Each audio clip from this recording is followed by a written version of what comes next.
Hello नमस्कार दोस्तों, कैसे हैं आप लोग। आशा करता हूं आप लोग बहुत बढ़िया होंगे।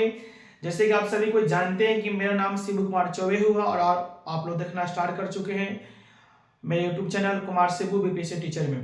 जैसे कि आप सभी को पता होगा कि मैं अपने एक सीरीज से तैयार किया हूं जिसमें आपको खास करके आपको जो मॉडर्न हिस्ट्री है उसके सभी पहलुओं को मैं लेने का शुरुआत किया हूं, जिसमें आपको खास करके हम लोग बात कर रहे हैं जितने सारे आपको बंगाल के गवर्नर जनरल, भारत के गवर्नर जनरल, भारत के वायसराय और स्वतंत्र भारत के गवर्नर जनरल। इसके हम लोग पिछले वीडियो में हम लोग पार्ट 5 तक हम लोग देख चुके हैं।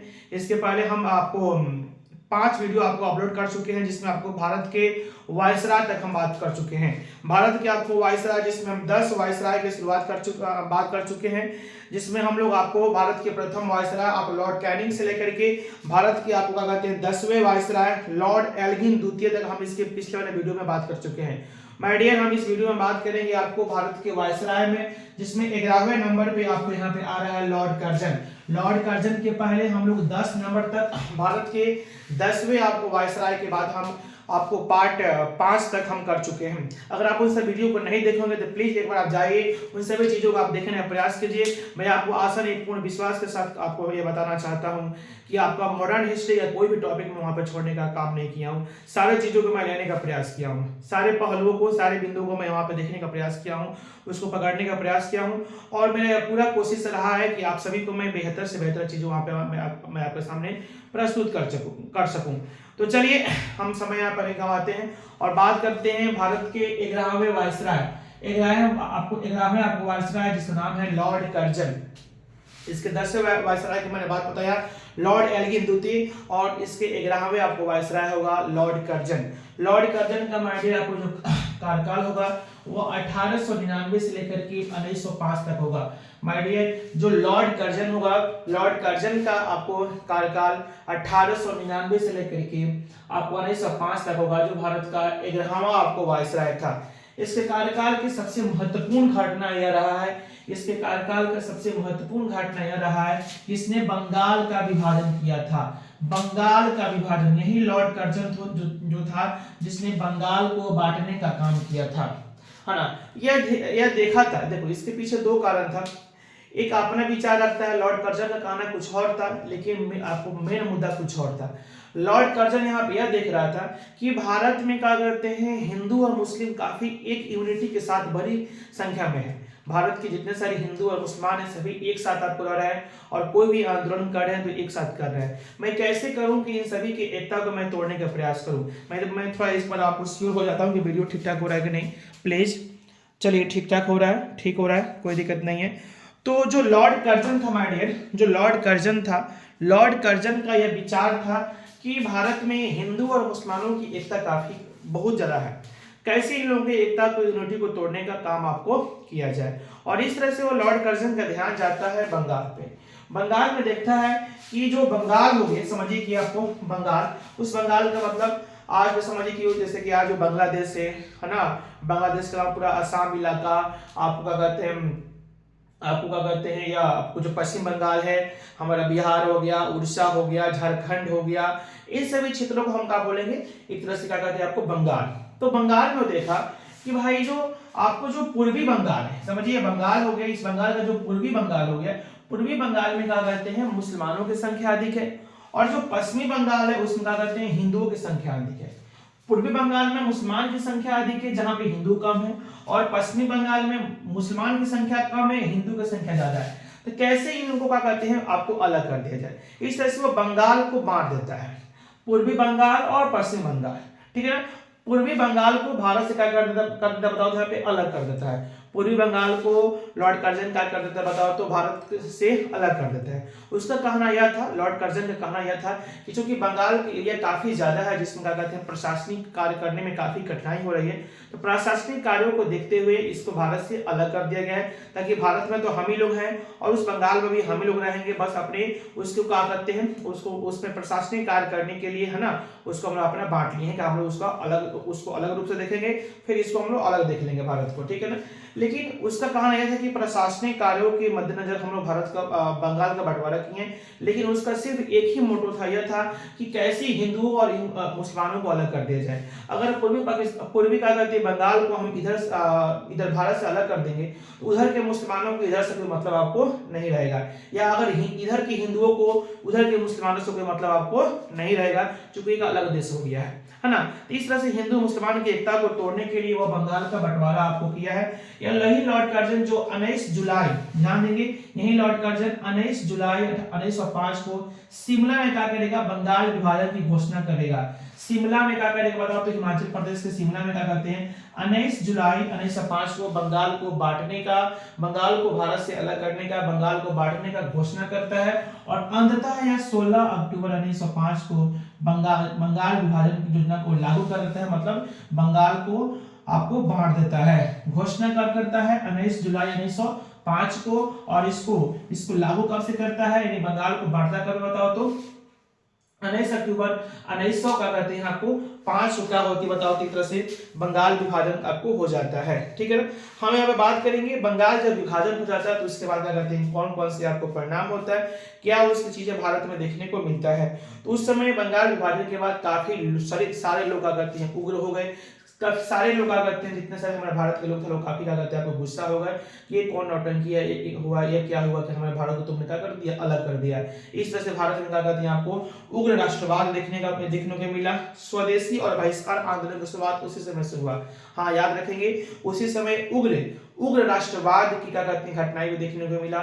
उसी समय स्वदेशी और बहिष्कार आंदोलन की शुरुआत भी किया गया। उसी आंदोलन को महात्मा गांधी ने भी अपने क्या कहते हैं, असहयोग आंदोलन के कार्यक्रम में उसको आपको ऐड किया था। लेकिन स्वदेशी अपनाना और क्या कहते हैं, आपको अंग्रेजी सरकार का या अंग्रेजों के सारे सामानों का, सारे वस्तु का या अंग्रेजों को बहिष्कार करना, स्वदेशी अपनाना और इन अंग्रेजों का बहिष्कार करने की नीति की शुरुआत उसी समय क्या कहते हैं, आपको बंगाल विभाजन के बाद देखने को आपको मिला था। चलिए, ये सब घटनाएं क्या कहती हैं, आपको बंगाल विभाजन का परिणाम था। ठीक है ना। चलिए, उसके अलावा और हम बात करते हैं उसमें लॉर्ड कर्जन के कार्यकाल में क्या होता है। लॉर्ड कर्जन के कार्यकाल में भी देखने को मिला था कि 1899 में भारतीय कंकड़ पत्र मुद्रा अधिनियम, भारतीय कंकड़ और पत्र मुद्रा अधिनियम के तहत अंग्रेजी स्वर्ण मुद्रा को कानूनी मुद्रा घोषित आपको लॉर्ड कर्जन किया था। 1899 के भारतीय कंकड़ और पत्र मुद्रा अधिनियम के तहत जो अंग्रेजी जो क्या कहते हैं, जो आपको जो मुद्रा होती है, जो सिक्का होती है, पैसा होती है, जो गोल्डन स्वर्ण जो सोना का था, उसको कानूनी मुद्रा घोषित कर देता है। कौन बताओ तो आपको लॉर्ड कर्जन। उसके आप यहाँ पर देखोगे, नेक्स्ट टॉपिक आप यहाँ पर देखेंगे कि 1904 में क्या होती है, भारतीय पुरातत्व आपको विभाग की स्थापना होती है।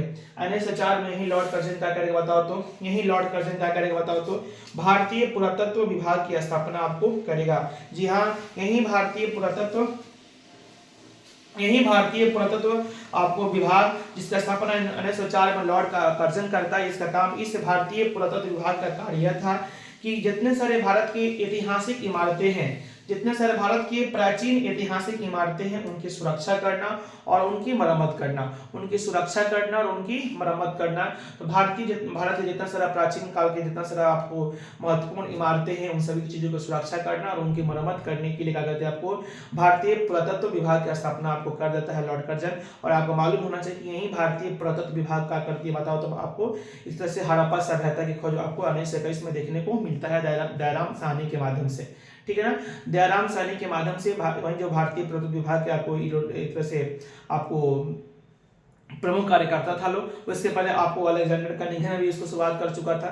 जितना सारे अलेक्जेंडर का निगम हो गए, भारतीय दयाराम साहनी हो गए, है ना, आपको रखालदास बनर्जी हो गए, जिन्होंने हड़प्पा सभ्यता पर अपना काम किया था। यही भारतीय पुरातत्व सर्वेक्षण के क्या थे, एक तरह से आपको एक तरह से हम बोल सकते हैं कि उसकी काम करने वाले आपको लोग थे। ठीक है ना। तो चलिए, भारतीय पुरातत्व विभाग का स्थापना 1904 में हो जाता है। चलिए, उसके अलावा हम नेक्स्ट टॉपिक देखते हैं। 1906 में क्या होती है, सहकारी उदार समिति का अधिनियम लागू होता है। 1906 में क्या होती है बताओ तो, 1906 में क्या होती है बताओ तो, सहकारी उदार समिति अधिनियम लागू होता है, जिसमें किसानों को उचित ब्याज पर कर्ज ले सकते थे और साथ ही इसने कृषि बैंक भी खुलवाया गया। ध्यान देना 1906 में क्या हुआ था, सहकारी उधार समिति अधिनियम लागू हुआ था, जिसके माध्यम से किसान क्या कहते हैं, उचित क्या कहते हैं ब्याज पर, उचित इंटरेस्ट पर आप कर्ज ले सकते थे और किसानों के लिए क्या कहते हैं आपको एक तरह से कृषि बैंक खुलवाने का काम भी लॉर्ड कर्जन आपको किया था।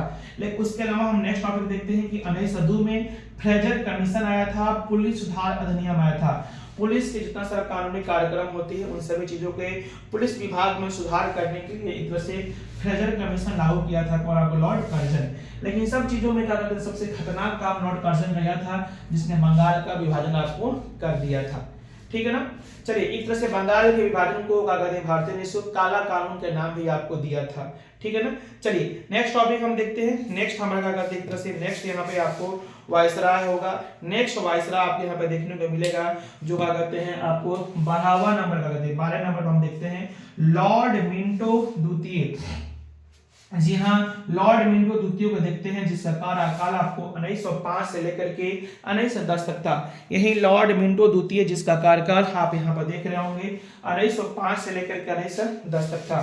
लॉर्ड मिंटो द्वितीय नाम में द्वितीय इसलिए लगा है क्योंकि आपको याद होगा कि ही लॉर्ड मिंटो द्वितीय, इसके पहले हम लोग पढ़े थे आपको याद होगा लॉर्ड मिंटो प्रथम भी आपको मिला था। लॉर्ड मिंटो प्रथम जब आपको हम पढ़ा रहे थे भारत का बंगाल का गवर्नर जनरल, जब हम बंगाल के गवर्नर जनरल पर बात कर रहे थे तब आपको याद होगा वहां पे लॉर्ड मिंटो प्रथम आया था, इसलिए उसी नाम के यहाँ पर रिपीट हो रहा है, दूसरा कोई व्यक्ति है उसी नाम का, इसलिए उसके नाम में क्या लगे बताओ तो लॉर्ड मिंटो द्वितीय। माय डियर आप यहाँ देख रहे होंगे लॉर्ड मिंटो द्वितीय का कार्यकाल हो रहा है 1905 से लेकर के 1910 तक।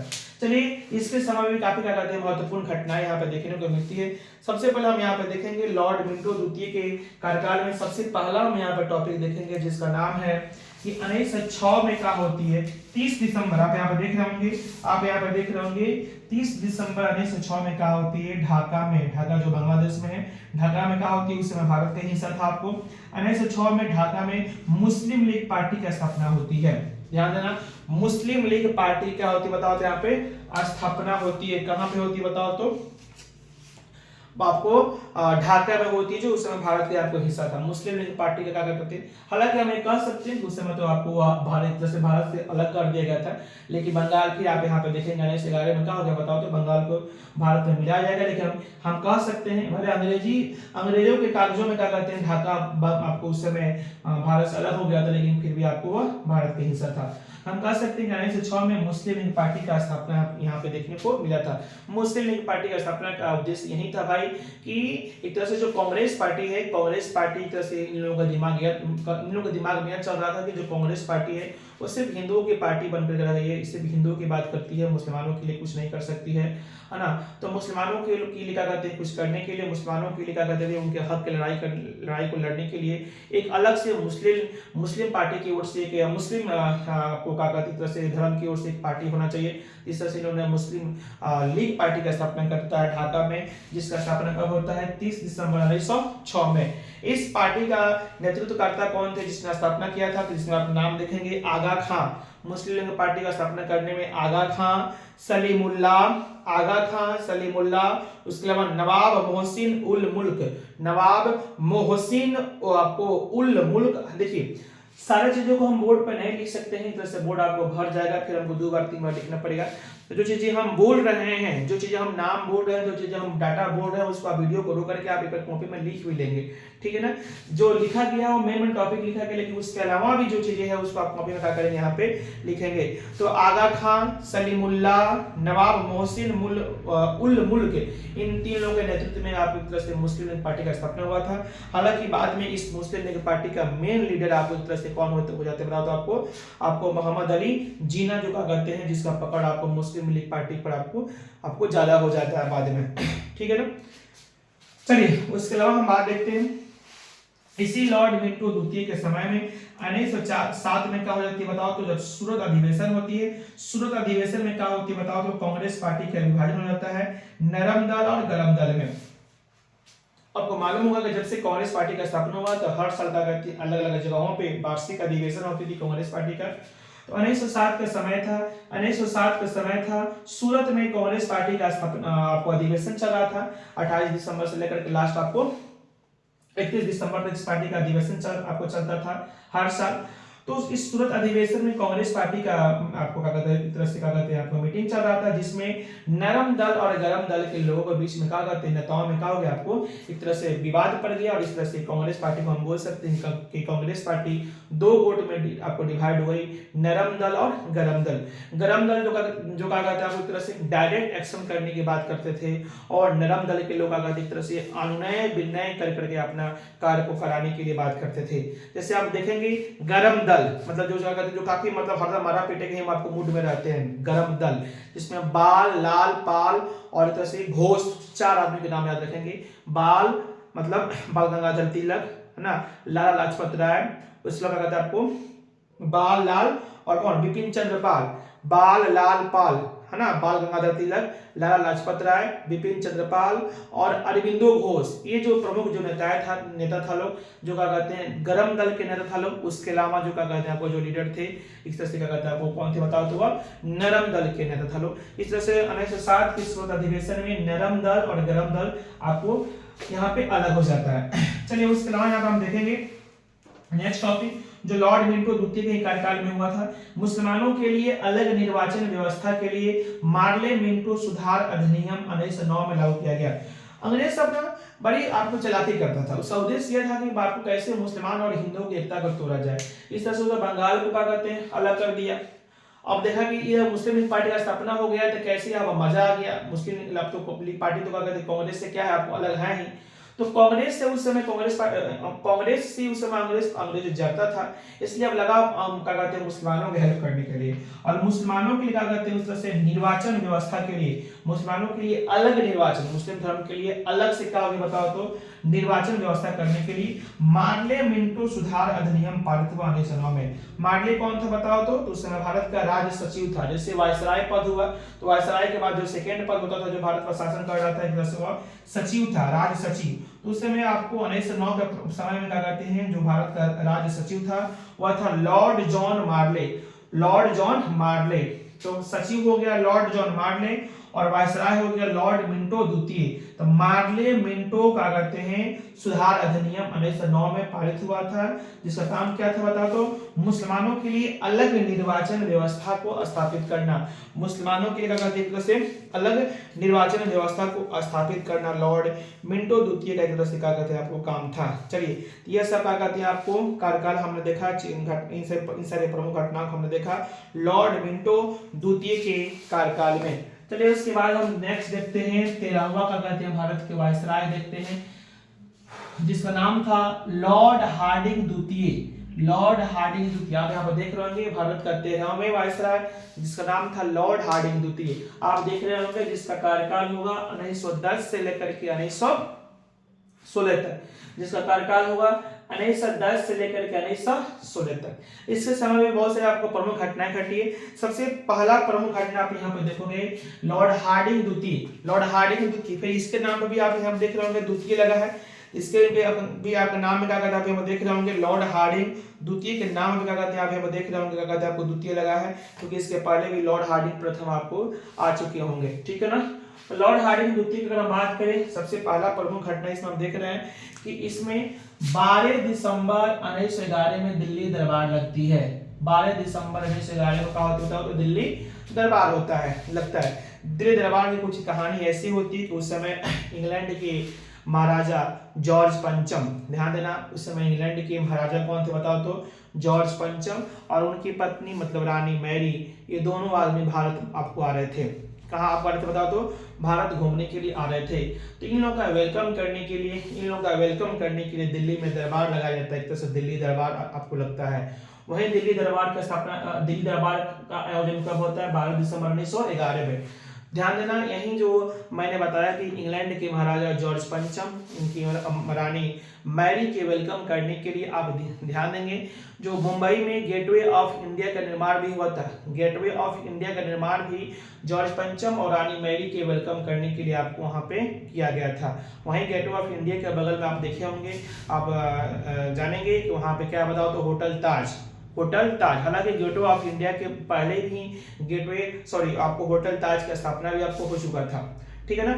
तो गेटवे ऑफ इंडिया का निर्माण एक तरह से क्यों किया गया था, भारत में वेलकम करने के लिए, उनका स्वागत करने के लिए आपको भारत का एक तरह से द्वार बनाया गया था, जिसको उनका बोलेंगे गेटवे ऑफ इंडिया, जो समुद्र तट पे आपको मुंबई में है। उसके बाद जब उन लोग को वेलकम करने के लिए 12 दिसंबर 1911 में दिल्ली दरबार लगती है।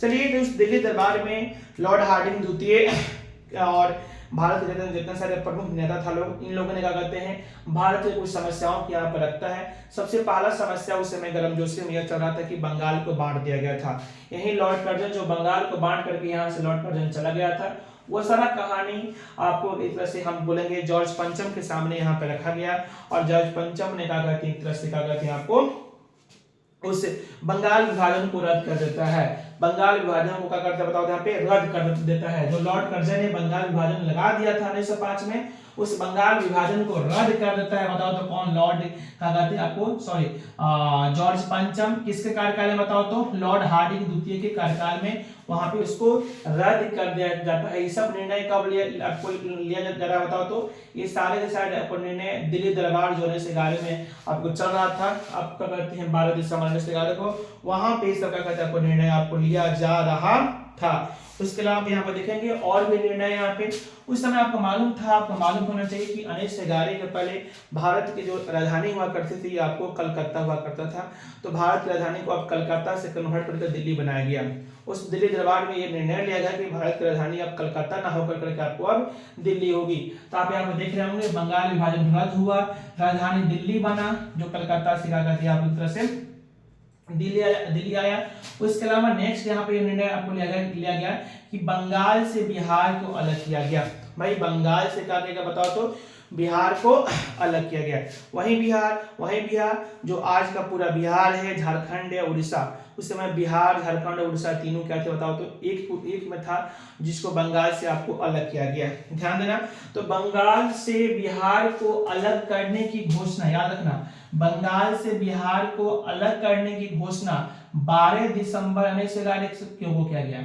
बंगाल से बिहार को अलग करने की घोषणा 12 दिसंबर 1911, लेकिन पूर्ण रूप से बंगाल बिहार से अलग हो गया और बिहार एक अलग राज्य बन गया। वो किस दिन से, 22 मार्च 1912 से। तो ध्यान देंगे कि बंगाल से बिहार पूर्ण रूप से अलग हो गया और एक राज्य का पूर्ण रूप से राज्य दर्जा मिला एक से 22 मार्च 1912 से। इसलिए आप जानते होंगे कि क्या कहते हैं हम लोग 22 मार्च को क्या मनाते हैं बताओ तो, बिहार दिवस मनाते हैं। लेकिन इसकी घोषणा किस दिन हो गया था बताओ तो, 12 दिसंबर 1911 को हो गया था। इस सारा का सारा आपको निर्णय एक तरह से इस दिल्ली दरबार में आपको लिया गया था, जिसमें आपको जॉर्ज पंचम, रानी बेरी का वेलकम आपको हो रहा था लॉर्ड हार्डिंग द्वितीय के कार्यकाल में।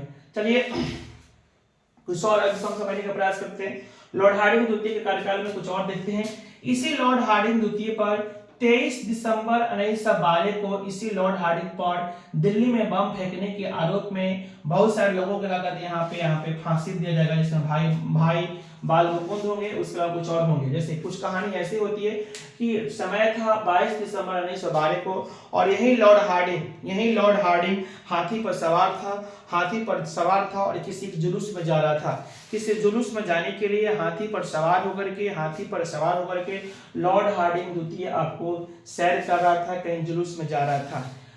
तो मौका देख करके क्या कहते हैं एक तरह से आप यहाँ पर देखेंगे इस पर बम फेंकने के लिए एक तरह से प्लानिंग बनती है रास बिहारी बोस के माध्यम से। रास बिहारी बोस, बसंत कुमार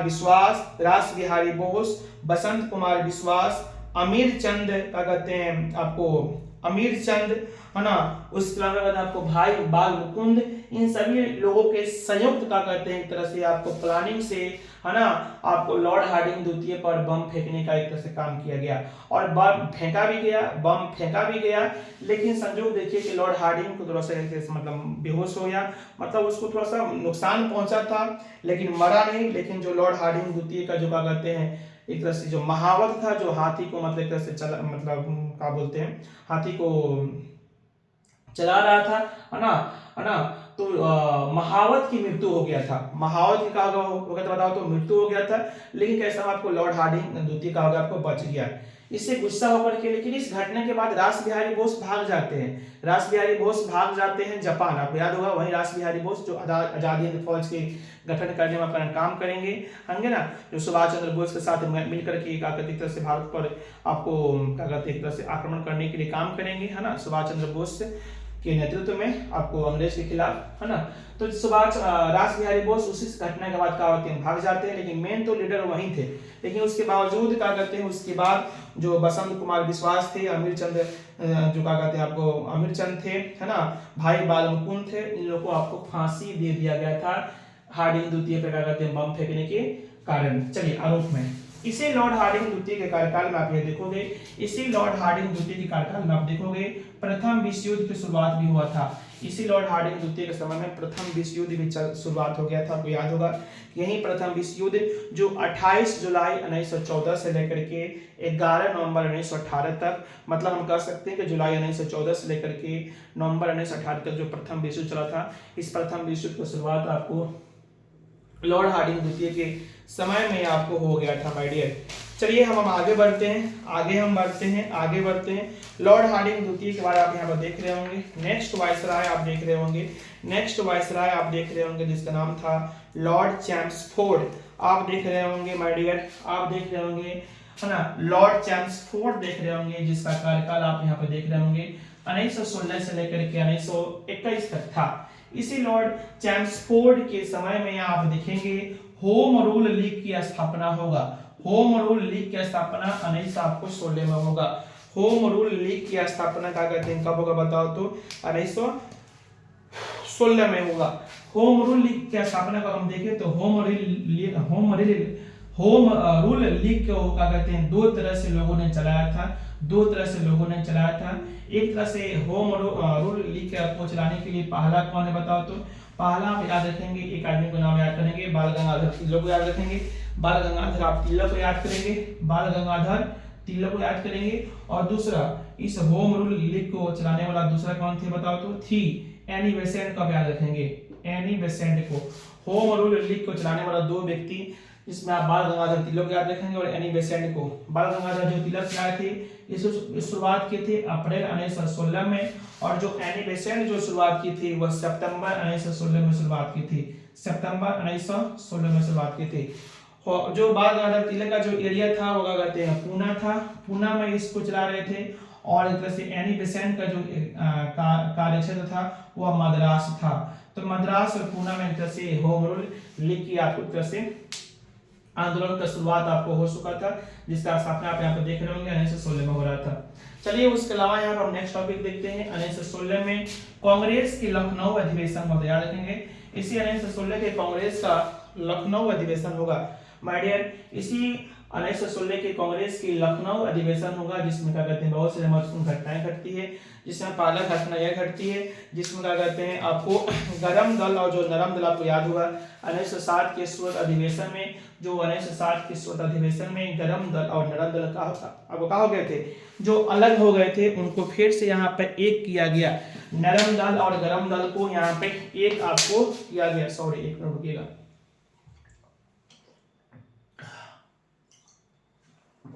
उसके अलावा कांग्रेस पार्टी और मुस्लिम लीग पार्टी दोनों को यहाँ पे एक किया गया। मुस्लिम लीग पार्टी और कांग्रेस पार्टी फिर इसी लखनऊ अधिवेशन में आपको यहाँ पे एक हो जाती है। हालांकि वो अलग बात है कि कैसे मुस्लिम पार्टी यहाँ से आपको कांग्रेस पार्टी से अलग हो जाएगी, लेकिन कुछ समय के लिए आपको एक साथ हुई थी। नरम दल और गरम दल भी आपको कहा हो तो बताओ तो यहाँ पे एक साथ आपको यहाँ पे हुए थे। चलिए उसके अलावा हम बात करेंगे 1916 में पूना में महिला विश्वविद्यालय की स्थापना भी आपको लॉर्ड चैम्सफोर्ड ने करवाया था। पूना में महिलाओं को के लिए आपको विश्वविद्यालय जो यूनिवर्सिटी होती है उसका स्थापना लॉर्ड चैम्सफोर्ड के समय हुआ था। उसके अलावा हम बात करें नेक्स्ट टॉपिक पर बात करें तो शिक्षा पर सैडलर आयोग 1917 का स्थापना भी करवाया था। शिक्षा पर काम करने के लिए सैडलर आयोग का स्थापना भी एक तरह से करवाया था कि भारत के लोगों को एक तरह से उच्च शिक्षा मिले। इसके लिए क्या कहते हैं शिक्षा को बढ़ावा करने के लिए सैडलर आयोग की स्थापना भी एक तरह से आपको किया था। यही लॉर्ड चैम्सफोर्ड के कार्यकाल में आप देखेंगे रॉलेट एक्ट पारित हुआ था, जो 19 मार्च 1919 को पारित हुआ था। रॉलेट एक्ट, रॉलेट एक्ट क्या था बताओ तो 19 मार्च 1919 जिसको पारित किया गया था आपको लॉर्ड चैम्सफोर्ड के कार्यकाल में। आप सभी को मालूम होगा कि रॉलेट एक्ट क्या था बताओ तो एक तरह से काला कानून था, एक तरह से काला कानून था जिसमें नो दलील, नो अपील, नो वकील वाला कहानी था, है ना। एक ऐसा कहानी था जिस तरह से इस सरकार ने इसलिए आपको लगाया था कि भारतीय लोगों को क्या कहते हैं, भारतीय जो क्या कहते हैं क्रांतिकारी लोग था उन लोगों को इस तरह से पूर्ण रूप से उन लोगों पर प्रतिबंध लगाने के लिए, भारतीय क्रांतिकारियों पर पूर्ण रूप से प्रतिबंध लगाने के लिए एक तरह से कठोर कानून था जिसको हम काला कानून कह सकते हैं।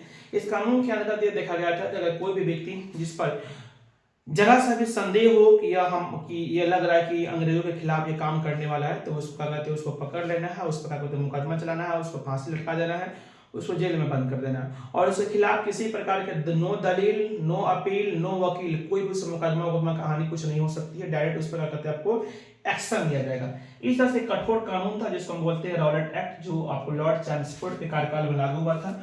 और इसी रॉलेट एक्ट के विरोध में आपको याद होगा कि एक कहानी होती है ना, एक घटना घट जाती है 13 अप्रैल 1919 को जालियांवाला बाग हत्याकांड जो अमृतसर में इसी एक्ट के क्या कहते हैं आपको खिलाफ में आकर के, है ना, लोग अपना आंदोलन कर रहे थे जिसको 13 अप्रैल 1919 को जालियांवाला बाग हत्याकांड हो जाती है, जिसमें आपको माइकल ओडायर के इस तरह से नेतृत्व में, है ना, माइकल ओडायर के कहने पर जनरल ओडायर ने क्या कहते हैं यहाँ पे हजारों लोगों की यहाँ तरह से अंधाधुंध क्या कहते हैं आपको गोलियां बरसा करके लोगों की मार दिया था जालियांवाला बाग हत्याकांड। चलिए, हालांकि हम इस टॉपिक पर एक टॉपिक पर ज्यादा समय लेंगे तो फिर वीडियो माय डियर बहुत बड़ा हो जाएगा। मुख्य बिंदु एक तरह से हम आपको समझाते चलते हैं कि कौन कौन से वायसराय है, उस समय में कौन कौन से कार्यकाल होगा, लेकिन फिर भी हम छोड़ने का प्रयास नहीं कर रहे हैं, हर चीजों को बेहतरीन रूप से आपको समझाने का प्रयास कर रहे हैं।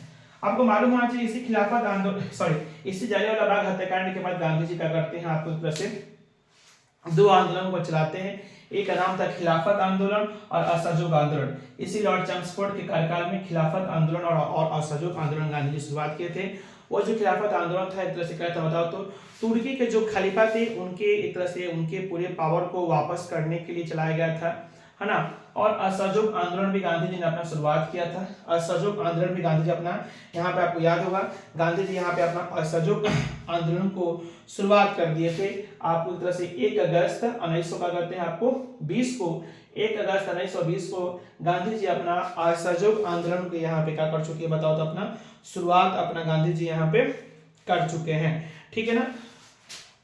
तो गांधी जी यहाँ पे दो आंदोलन को शुरुआत किए थे, खिलाफत आंदोलन और असहयोग आंदोलन की शुरुआत आपने गांधी जी यहाँ पर भी क्या करते हैं आपको स्वदेशी प्लस बहिष्कार नीति को इसमें ऐड किया गया था। गांधी जी ने जो अपना असहयोग आंदोलन को शुरुआत किया था वो आप एक तरह से स्वदेशी और बहिष्कार नीति को यहाँ पे इसमें ऐड आपको किया गया था कि हमको अपना खुद का हेल्प अपने आप करना है, स्वदेशी चीज अपनाना है और दूसरे हमको अंग्रेजी का किसी वस्तु का यहाँ तक किसी भी चीजों का या अंग्रेजों का कोई अपना हेल्प यहाँ पे नहीं लेना, मतलब पूर्ण रूप से उसका बहिष्कार करना है। इसी लॉर्ड चैम्सफोर्ड के कार्यकाल में आपको मालूम होना चाहिए तीसरा अफगान युद्ध, यहाँ पे याद रखिएगा असहयोग आंदोलन को शुरुआत हुआ था 1 अगस्त 1920 में आपको चला था। 1 अगस्त आपको क्या कहते हैं एक तरह से 1920 को चला था। उसके बाद तीसरा अफगान युद्ध इसी लॉर्ड चैम्सफोर्ड के कार्यकाल में आपको यहाँ पे हुआ था। चलिए नेक्स्ट आते हैं हमारा यहाँ पर हम नेक्स्ट देखते हैं और यहाँ पर देखने का प्रयास करते हैं कि 15वां का कहते हैं आप यहाँ पर देखोगे 15वां वायसराय था लॉर्ड रीडिंग, जिसका कार्यकाल था 1921 से लेकर के 1926 तक। लॉर्ड रीडिंग का जो कार्यकाल था हमारे लिए वो आप एक तरह से देखेंगे 1921 से लेकर के 1926 तक। इसी के कार्यकाल में सबसे पहला हम यहाँ पर देखेंगे कि कांग्रेस पार्टी को दबाने का काम यहाँ पर हुआ था, कांग्रेस का दमन हुआ था, कांग्रेस पार्टी को दबाने के लिए काम किया गया था। उसके अलावा हम देखेंगे उसके अलावा 1921 का मोपला विद्रोह, आप यहाँ पर देखोगे लॉर्ड रीडिंग के कार्यकाल में आप देखोगे कि 1921 में क्या होता बताओ तो मोपला विद्रोह भी आप यहाँ पे देखने को मिला था। मोपला विद्रोह आप सभी को मालूम होना चाहिए कि मोपला विद्रोह क्या था। तो मोपला विद्रोह एक तरह से यह केरल में हुआ था, केरल के मालाबार क्षेत्रों में हुआ था। याद रखेंगे मोपला विद्रोह कहाँ हुआ था बताओ तो केरल के मालाबार क्षेत्रों में हुआ था। यह विद्रोह वहां के जो मोपला एक तरह से जो मुस्लिम था, वहां पे जो मुस्लिम धर्म के लोग हैं उन लोगों को एक तरह से मोपला एक उन लोगों की जो कम्युनिटी है, मोपला जो उनका समुदाय है, तो मोपला मुसलमानों ने क्या कहते हैं केरल के मालाबार में अंग्रेज प्लस जमींदारों के खिलाफ एक तरह से एक हिंसक आंदोलन चलाया था।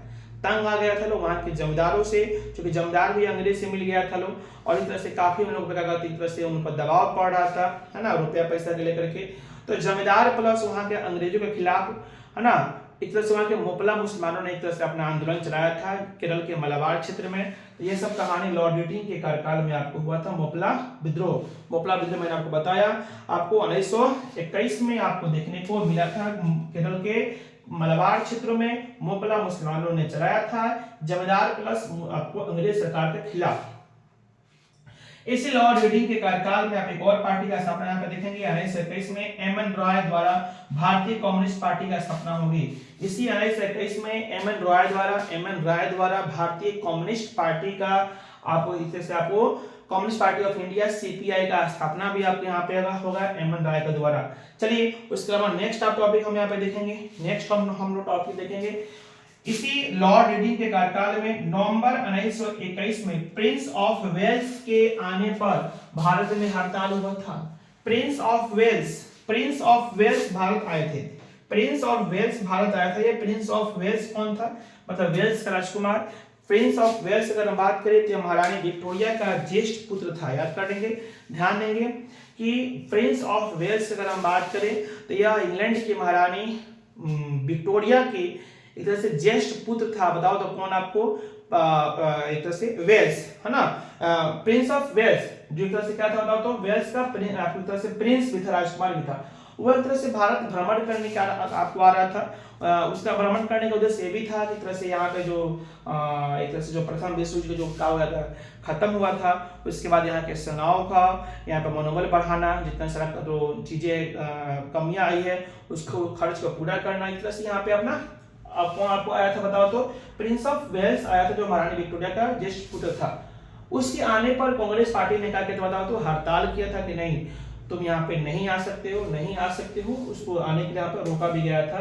प्रिंस ऑफ वेल्स के आगमन को आने पर यहाँ पर रोका गया था। चलिए उसके अलावा आप यहाँ देखेंगे इसी लॉर्ड रीडिंग के कार्यकाल में गांधी जी क्या करेंगे बताओ तो अपना असहयोग आंदोलन को समाप्त कर देंगे। गांधी जी का सबसे बड़ा निर्णय जो असहयोग आंदोलन की समाप्ति को यहाँ पे गांधी जी कर देंगे। असहयोग आंदोलन की शुरुआत गांधी जी एक तरह से शुरुआत किए थे लॉर्ड चैम्सफोर्ड के कार्यकाल में, है ना, 1 अगस्त 1920 को। लेकिन गांधी जी आप वहां पर देख रहे होंगे असहयोग आंदोलन की समाप्ति कर देते हैं।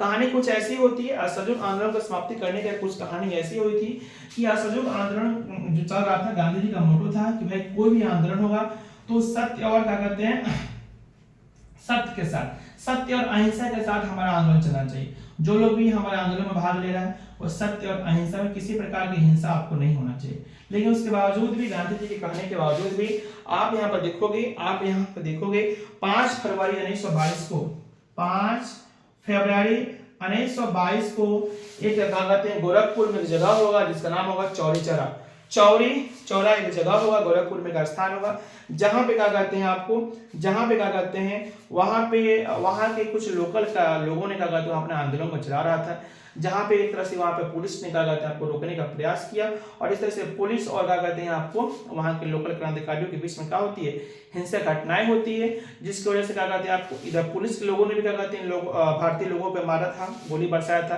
तो उससे गुस्सा करके लोगों ने उधर से भी अपना एक्शन दिखाया, जिसकी वजह से पुलिस का कहते हैं आपको अपना क्या बोलते हैं से थाना में छिप जाती है, अपना चौकी में छिप जाती है, थाना में छिप जाती है। उसमें 22 पुलिस था लोग, और जिसकी वजह से जो लोकल जो वहाँ के जो क्रांतिकारी था लोग उन लोगों ने क्या करते हैं उस थाना में अपना आग लगा देता है, और आग लगाने की वजह से वहाँ पे 22 पुलिसकर्मी क्या हो जाते हैं जल के मर जाते हैं। इस घटना से दुखी होकर के गांधी जी क्या करते हैं बताओ तो अपना असहयोग आंदोलन को समाप्त कर देते हैं। असहयोग आंदोलन को यहाँ पे गांधी जी क्या करते हैं बताओ तो यहाँ पे समाप्त अपना कर देते हैं।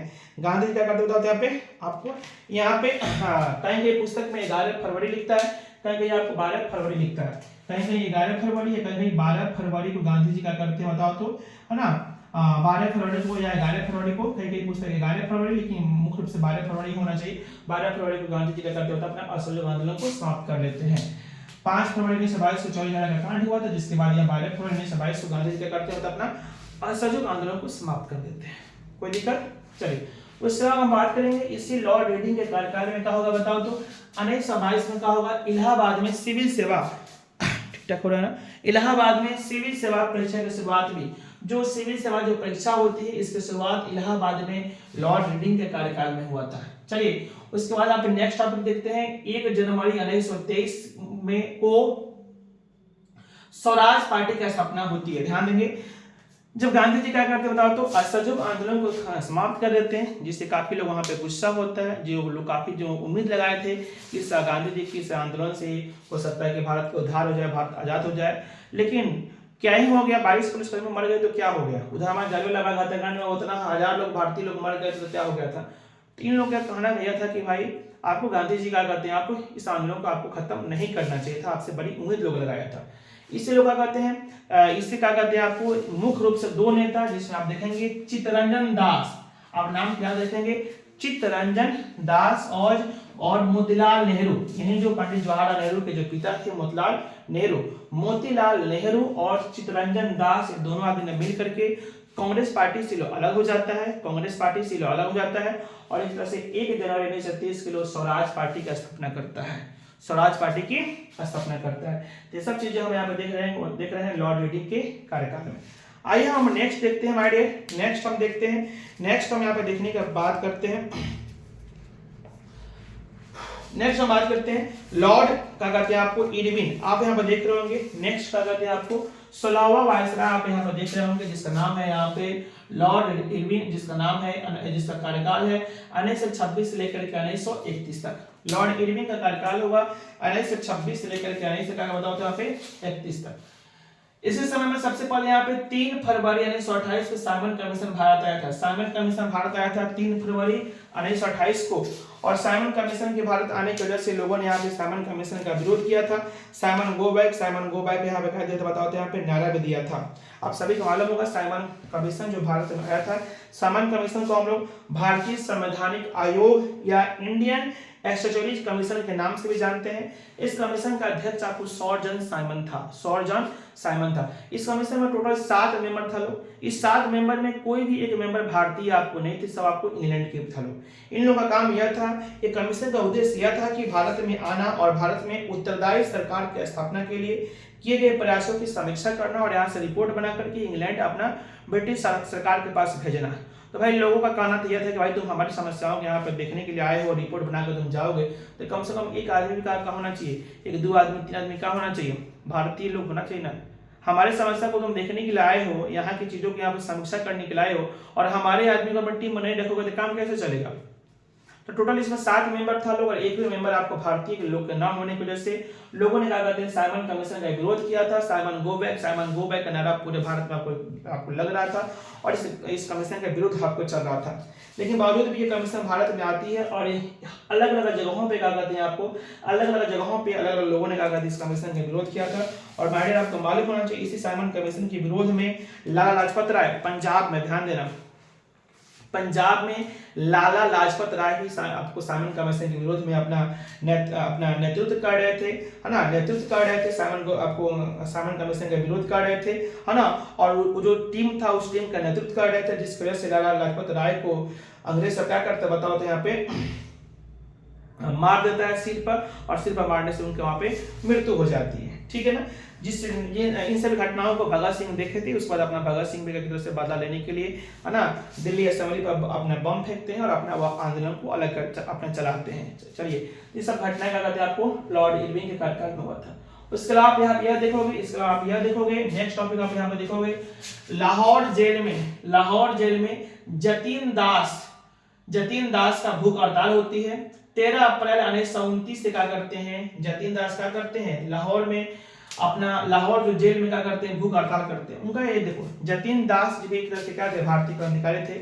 जब उनको अंग्रेज सब पकड़ करके लाहौर जेल में आपको रख दिया था, तो वो देख रहे थे कि भाई भारतीय जो क्या कहते हैं कैदी हैं और जो अंग्रेजी कैदी हैं, भारतीय जो कैदी हैं और क्या कहते हैं जो अंग्रेज के जो कैदी हैं, उन दोनों कैदियों में बड़ा मतलब क्या है तरह से क्या बोलते हैं उसको, भेदभाव है। जो अंग्रेज के जो कैदी है उनको बड़े बढ़िया से खाना पानी मिल रहा है, और हम लोगों को जो खाना पानी मिल रहा है उधर से जानवरों की चूहा हुआ, बिल्ली उल्ली का जूठा वोटा देखने को मिल रहा है, और रोटी भी है तो कितना पुराना, मतलब हम लोग के खाना एक तरह से आदमी का खाना नहीं, मतलब एक तरह से जानवर का खाना हम लोग को मिल रहा है। और वहीं जो अंग्रेज के जो क्या कहते हैं कैदी है उनको बढ़िया से खाना मिल रहा है। इस तरह से भेदभाव से गुस्सा आ जाते हैं कौन, जतीन दास, और इस तरह से वो क्या करते हैं बताओ तो 13 अप्रैल 1919 से क्या करते हैं, भूख हड़ताल करते हैं और खाना नहीं खाते हैं। अंग्रेज भी सब ध्यान नहीं देता कि तुम मत खाओ, देखते हैं तुम कतल नहीं खाते हो। और अंततः देखिए ये भारतीय कितने निडर व्यक्ति थे, कितना कि भले आपको खाना भूख हड़ताल पर आ गए तो आ गए, और 64 दिन लगातार खाना पानी छोड़ दिए, जिसकी वजह से क्या कहते हैं 64वें दिन का हो गया आपको आपको जतीन दास की मृत्यु हो गया, जिनके मरने के बाद और क्या हो गया, एक तरह से हम बोल सकते हैं लोगों में एक तरह से क्या हुआ, उग्र रूप बढ़ा और राष्ट्रवाद का बढ़ावा हुआ। चलिए इसी लॉर्ड इरविन के कार्यकाल में आप देखोगे 1929 में कांग्रेस का लाहौर अधिवेशन होती है, जिसमें पूर्ण स्वराज का लक्ष्य रखा जाता है। आप सभी को मालूम होगा कि हर साल क्या हो रही है बताओ तो कांग्रेस पार्टी का अधिवेशन चल रहा है। समय है 1929 का, समय है 1929 का, और कांग्रेस पार्टी का अधिवेशन हो रहा है लाहौर में। समय है 1929 का, कांग्रेस पार्टी का अधिवेशन कहाँ हो रहा था बताओ तो लाहौर में। इस अधिवेशन के अध्यक्ष थे जवाहरलाल नेहरू। जवाहरलाल नेहरू इस अधिवेशन का थे बताओ तो आपको क्या थे, अध्यक्ष थे, सॉरी कांग्रेस उस कांग्रेस पार्टी के उस एक तरह से क्या थे, अध्यक्ष थे। और उसका अधिवेशन मीटिंग कहाँ चल रहा था तो लाहौर में चल रहा था, जहां पे सबसे पहले आपको जवाहरलाल नेहरू ने वहां पे पूर्ण स्वराज का लक्ष्य रखा कि हम सभी क्या है, पूर्ण रूप से स्वतंत्र है, पूर्ण स्वराज का लक्ष्य रखा। पूर्ण स्वराज का वहां पे आपको लक्ष्य आपको रखा गया। और वहां पे क्या कहते हैं 31 दिसंबर 1929 को याद रखेंगे, 31 दिसंबर 1929 को रावी नदी के तट पर है ना झंडा फहरा करके, है ना झंडा फहरा करके एक तरह से क्या कहते हैं आपको स्वतंत्रता की घोषणा, आपको स्वतंत्रता की घोषणा किया गया, स्वतंत्रता की घोषणा किया गया, याद करना आप लोग।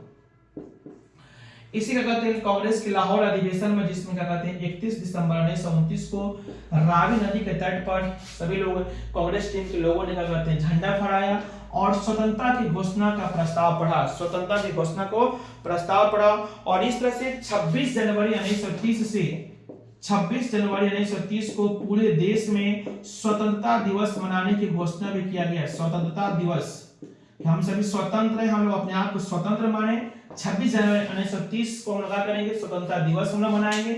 इसकी घोषणा किस दिन किया गया बताओ तो 21 दिसंबर 1929 को, वहां पे रावी नदी के तट पर झंडा आपको फहराया गया। एक तरह से लोगों में एक तरह से उम्मीद का किरण जगाया गया कि हम लोग भले अंग्रेज से भारत में है, लेकिन हम लोग अपने मन में ही सोचना है कि हम सब क्या है, आजाद हैं, हम लोग स्वतंत्र हैं। हम सभी को 26 जनवरी 1930 को मनाएंगे बताओ तो स्वतंत्रता दिवस मनाएंगे, जिसकी घोषणा 31 अक्टूबर 1929 को रावी नदी के तट पर झंडा फहरा करके सब चीजें किया गया। ये सब घटनाएं आपको इस कांग्रेस के लाहौर अधिवेशन में देखने को मिला था, जिसमें पूर्ण स्वराज का लक्ष्य आपको रखा गया था। ये सब चीजें आपको जवाहरलाल नेहरू के नेतृत्व में हो रहा था। क्यों? क्योंकि वो उस समय कांग्रेस पार्टी क्या थे बताओ तो आप एक तरह से अध्यक्ष थे। कांग्रेस पार्टी के प्रथम युवा अध्यक्ष, कांग्रेस पार्टी के प्रथम युवा अध्यक्ष भी यही थे उस समय 1929 के, कौन? आपको पंडित जवाहरलाल नेहरू। चलिए उसी समय आप यहाँ पर देखेंगे गांधी जी क्या करेंगे बताओ तो महात्मा गांधी क्या करेंगे, सबने अवज्ञा आंदोलन की शुरुआत भी कर रहे हैं। यही गांधी जी क्या करेंगे बताओ तो सबने अवज्ञा आंदोलन की शुरुआत भी कर देंगे। गांधी जी सबने अवज्ञा आंदोलन की शुरुआत करेंगे, है ना, सबने अवज्ञा आंदोलन की शुरुआत करेंगे, है ना, जिसमें आप शुरुआत क्या करेंगे बताओ तो दांडी यात्रा से, नमक सत्याग्रह कानून से। नमक सत्याग्रह कानून से मतलब नमक भंग करने के लिए, नमक कानून को भंग करने के लिए गांधी जी क्या करेंगे बताओ तो दांडी यात्रा की शुरुआत करेंगे। गांधी जी दांडी यात्रा की शुरुआत 12 मार्च, गांधी जी 12 मार्च 1930 को गांधी जी दांडी यात्रा की शुरुआत करेंगे और दांडी गांधी जी पहुंचेंगे 6 अप्रैल 1930 को। गांधी जी दांडी पहुंच करके वहां पे समुद्र की जो क्या कहते हैं जो फेन है उसे क्या कहते हैं नमक बना करके नमक कानून को भंग कर देंगे। कि नमक कानून क्या था कि भाई नमक सिर्फ और सिर्फ बना सकता है कौन, अंग्रेज साहब, उसका व्यापार भी अंग्रेज कर सकता है, भाई दूसरा कोई नहीं कर सकता। नमक कानून गांधी जी भंग करके एक तरह से सबने आगे आंदोलन की शुरुआत कर चुके हैं। गांधी जी सबने आगे आंदोलन की शुरुआत कर चुके हैं। गांधी जी शुरुआत कब किए थे दांडी यात्रा का 12 मार्च 1930 को, और इसको दांडी पहुंच करके 6 अप्रैल 1930 को नमक का बनाए थे। हालांकि जब इसको फिर हम अलग अलग स्पेशल पढ़ाएंगे चीजें तो आपको और डिटेल्स में चर्चा करेंगे। हम लोग केवल यहाँ पे मुख्य चीजें आपको यहाँ पे ऐड करने का हम प्रयास आपको कर रहे हैं कि किस वायसराय के समय में कौन कौन सी घटनाएं आपको घटी थी। कोई दिक्कत यहाँ पे, कोई दिक्कत आपको यहाँ पे नहीं होना चाहिए। चलिए आगे हम बढ़ेंगे, उसके बाद एक और घटना देखेंगे। उसके बाद उसी बीच में अंग्रेज सब क्या कहते हैं आपको एक तरह से गोलमेज सम्मेलन, इंग्लैंड में गोलमेज सम्मेलन की शुरुआत हो गया था। प्रथम गोलमेज सम्मेलन आपको 12 नवंबर 1930 को हुआ था। प्रथम गोलमेज सम्मेलन 12 नवंबर 1930 को आपको वहां पे हो गया था। उसी समय आपको भारतीय क्या कहते हैं संवैधानिक चीजों को यहाँ पे रूपरेखा को तैयार करने के लिए एक तरह से आप वहां पे देखेंगे इंग्लैंड में गोलमेज सम्मेलन चला था। इंग्लैंड में 3 गोलमेज सम्मेलन हुआ था, प्रथम, द्वितीय और तृतीय। प्रथम गोलमेज सम्मेलन में कांग्रेस पार्टी के कोई भी लीडर आपको भाग नहीं लिए थे, क्योंकि उस समय सबने आगे आंदोलन चल रहा था। प्रथम गोलमेज सम्मेलन आपको 12 नवंबर 1930 को चल रहा था। प्रथम गोलमेज सम्मेलन को कांग्रेस पार्टी ने क्या किया बताओ तो बहिष्कार किया, जिसके बाद से क्या कहते हैं आपको इन सब चीजों उधर से सबने आगे आंदोलन भी आपको चरम सीमा पर था, सब कुछ चल रहा था। इस तरह से 4 मार्च 1930 को इरविन क्या करता है, गांधी जी को मैसेज करता है कि गांधी जी आइए आगे से हम समझौता करेंगे। और इस तरह से गांधी इरविन समझौता, इसी इरविन जो पहले गांधी जी की बात को पहले नहीं माना था, सबने आगे आंदोलन की पहले गांधी जी की बातों को नहीं मानता, जिसकी वजह से गांधी जी सबने आगे आंदोलन को शुरुआत किए थे। बाद में सब चीज को देखते हुए है ना, वो समझता है कि गांधी जी से बात करना ही पड़ेगा, नहीं तो आंदोलन आगे बढ़ेगा।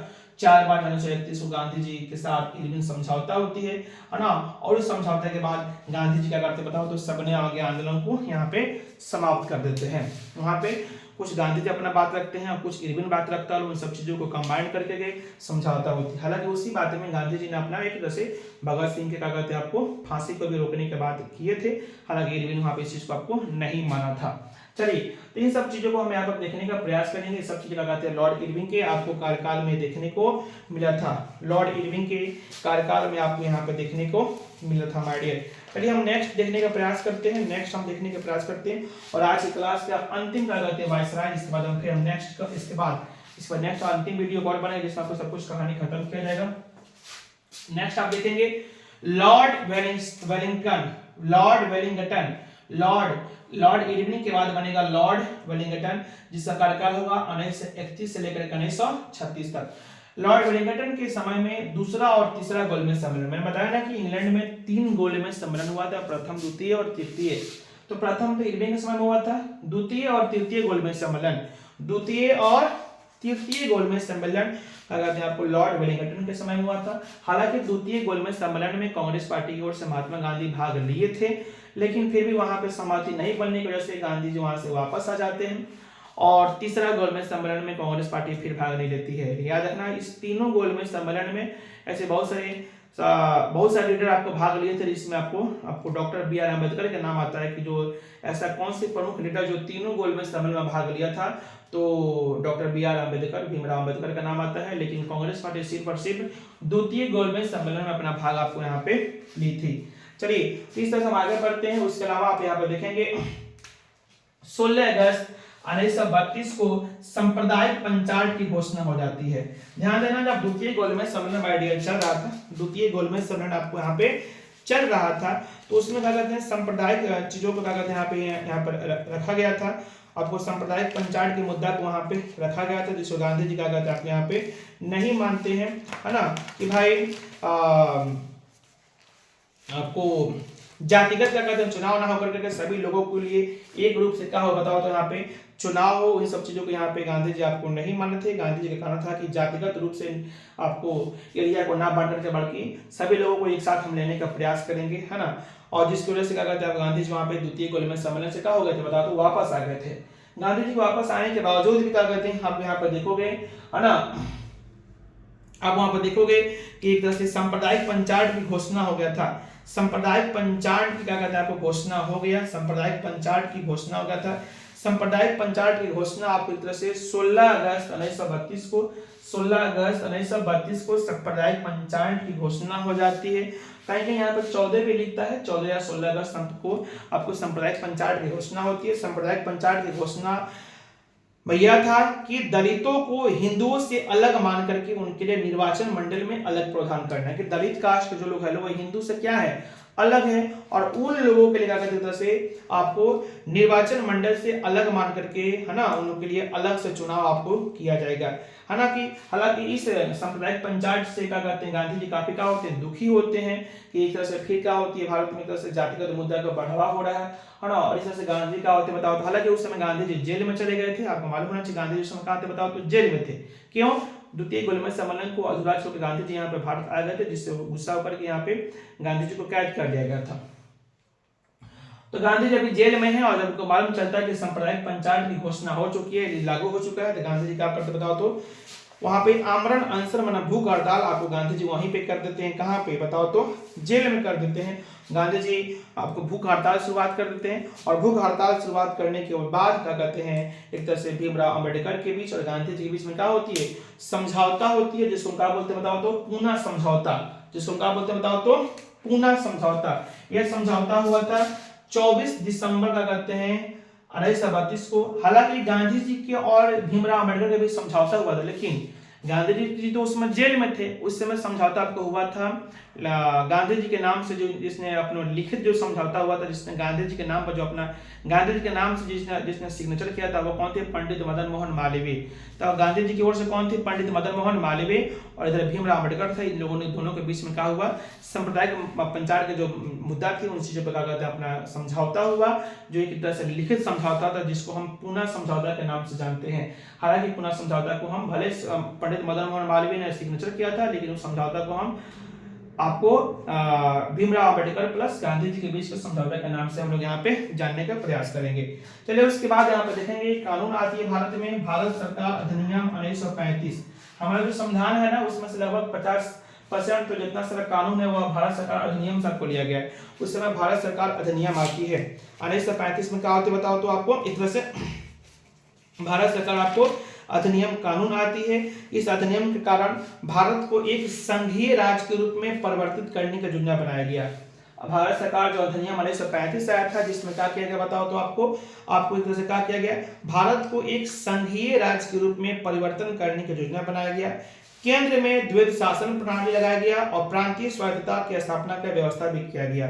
ठीक है ना, जिसमें क्या कहते हैं आपको हर राज्य में प्रधानमंत्री बनाया गया, इस पद को बहाल किया गया। हर राज्य में, देश में नहीं, हर राज्य में प्रधानमंत्री। आपको मालूम होना चाहिए उस समय हमारे बिहार के प्रधानमंत्री श्री कृष्ण सिंह को बनाया गया था, जो भारत सरकार अधिनियम 1935 के नियम के तहत था। चलिए तो आज के हम क्लास में इतना ही रखते हैं। हम आपको देखते हैं कि भारत के 17वें वायसराय लॉर्ड वेलिंगटन को देखते हैं। इसके बाद हम शुरुआत करेंगे आपको 18वें वायसराय के बाद, और इसके बाद जो अंतिम वीडियो होगा क्या कहते हैं आपको जो पार्ट 7 होगा, जिसमें हम लोग पूर्ण रूप से देश को आजाद कर देंगे। उसके बाद आपको क्या कहते हैं कहानी यहाँ पे चीजें खत्म हो जाएगी।